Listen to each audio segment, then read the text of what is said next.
UEFA European চ্যাম্পিয়নশিপের high voltage ম্যাচে আজ ফ্রান্সের মুখোমুখি হচ্ছে পর্তুগাল। হামবুর্গে বাংলাদেশ সময় রাত 1টায় একে অপরের বিপক্ষে খেলবে টুর্নামেন্টের সাবেক দুই চ্যাম্পিয়ন। তবে এই ম্যাচের আগে সব ছাপিয়ে আলোচনায় দুই দলের অধিনায়ক ক্রিস্টিয়ানো রোনালদো এবং কিলিয়ান এমবাপ্পে। সময়ের অন্যতম সেরা এই দুই সুপারস্টারের দিকে যে আজ বাড়তি নজর থাকবে গোটা ফুটবল দুনিয়া ভক্ত ও অনুরাগীদের, তা তো বলাই যায়। ইউরোতে যৌথভাবে দ্বিতীয় সর্বোচ্চ দুইবারের চ্যাম্পিয়ন ফ্রান্স।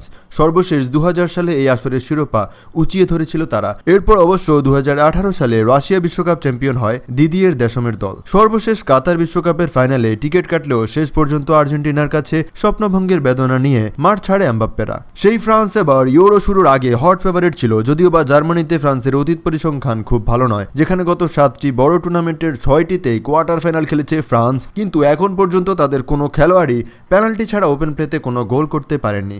এবারের আসরে 4 ম্যাচে তারা মাত্র 3টি গোল করেছে। এর মধ্যে এমবাপ্পে 1টি গোল করেন পেনাল্টি থেকে। দুইবারের চ্যাম্পিয়নদের বাকি 2টি গোল ছিল আত্মঘাতী। ফরাসি ফুটবলে তো বটেই, বিশ্ব ফুটবলেই এই মুহূর্তের সারা প্রতিভাবান তারকার নাম কিলিয়ান এমবাপ্পে। গত 2টি বিশ্বকাপেই তার প্রমাণ দেখেছে ফুটবল দুনিয়া। সম্প্রতি রিয়াল মাদ্রিদে নতুন করে চুক্তিবদ্ধ হওয়া সেই এমবাপ্পের আসরের শুরুটা হয় বাজেভাবে। অস্ট্রিয়ার বিপক্ষে প্রথম ম্যাচে নাক ভেঙে যাওয়ার পর মাস্ক পরে খেললেও সেরা ছন্দ খুঁজে পাননি। পোল্যান্ডের বিপক্ষে শেষ ম্যাচে মাঠে ফিরে স্পট কিক থেকে গোলটি করেন তিনি, যা এখন পর্যন্ত ইউরোতে 7 ম্যাচে প্রথম গোল। তারপরও এমবাপ্পের উপর আস্থা রাখছে ফ্রান্স। দলের সহকারী কোচ গায় স্টেফেন বলেন, ইনজুরি তাকে পিছিয়ে দিয়েছে।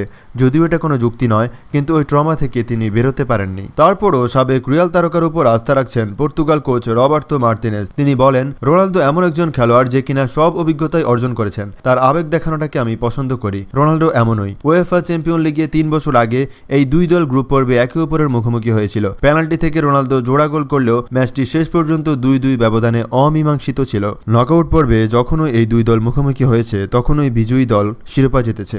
প্যারিসে 2016 সালে ইউরো ফাইনালে অতিরিক্ত সময়ে পর্তুগাল জয়ী হয়েছিল। এর আগে 1984 সালে মিশেলের প্লাতিনির অতিরিক্ত সময়ের গোলে সেমিফাইনালে ফ্রান্স জয়ী হয়েছিল। 2000 সালের সেমিতে জিনেদিন জিদানের পেনাল্টিতে গোল্ডেন গোলে ফ্রান্স জয়ী হয়েছিল। এছাড়াও ঠিক 18 বছর আগে মিউনিকে 2006 বিশ্বকাপের সেমিফাইনালে জিদান ফ্রান্সের জয় উপহার দিয়েছিল। এবারের ইউরোয় রোনালদোর শেষ ইউরোপিয়ান আসর, তাই পর্তুগিজ তারকাও চান তার শেষটা রাঙাতে। ভালো থাকবেন সবাই, চ্যানেলটিতে ফলো করে পাশেই থাকবেন। Take care, stay well.